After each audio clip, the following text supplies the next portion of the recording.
நம்ம வந்துட்டு மீஷோவில் செல்லராக இருக்கோம், எல்லாருக்குமே தெரிஞ்சிருக்கும். இது வரைக்கும் நம்ம வந்துட்டு ஒரு 50 ஆர்டர்ஸ் கிட்ட கொடுத்துட்டோம், ஒரு ரிட்டன் கூட வரலை. இன்றைக்கி ஒரே நாளில் 2 ரிட்டன் வந்திருக்கு. இப்போ தான் வந்துட்டு கொடுத்தாங்க, பார்ப்போம் எந்தளவுக்கு இருக்குது அப்படின்னு சொல்லிட்டு. ரெண்டுமே கஸ்டமர்கிட்ட போகவே இல்லை, கொரியர் ரிட்டன் தான். நம்ம வந்துட்டு பபிள் ரேப் பண்ணி தான் கொடுக்குறோம். ஓகே, ஒன்று வந்துட்டு டேமேஜ் இல்லை, ப்ராப்ளம் இல்லை. ஸோ கொரியர் ரிட்டன்றதுனால நமக்கு சார்ஜும் இல்லை. கஸ்டமர் ரிட்டன்னா நம்ம வந்துட்டு 160 கிட்ட இதுக்கு பே பண்ணணும்.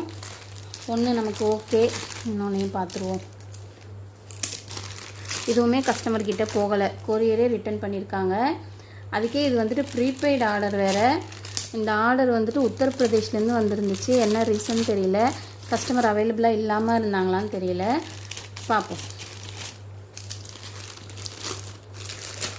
உத்தரப்பிரதேஷ் வரைக்கும் போயிட்டு வந்த இந்த வளையல் ஓகே, சூப்பர். ப்ரோக் ஆகாமல் வந்திருக்கு. நம்மளுடைய பபிள் ரேப் ரொம்பவே நல்லாவே தாங்குதுன்னு தெரியுது. இதிலேருந்து உண்மையிலே ரொம்பவே பயந்தேன் நான். ஓகே தான், 2 பேங்கிளுமே நல்லபடியாக வந்துருச்சு நமக்கு, உங்களுக்கு பார்த்தாலே தெரியும். ஸோ இதை நம்ம வந்துட்டு ரீயூஸ் பண்ணிடலாம். ஓகே, இந்த டைம் நமக்கு எதுவும் லாஸ் இல்லை.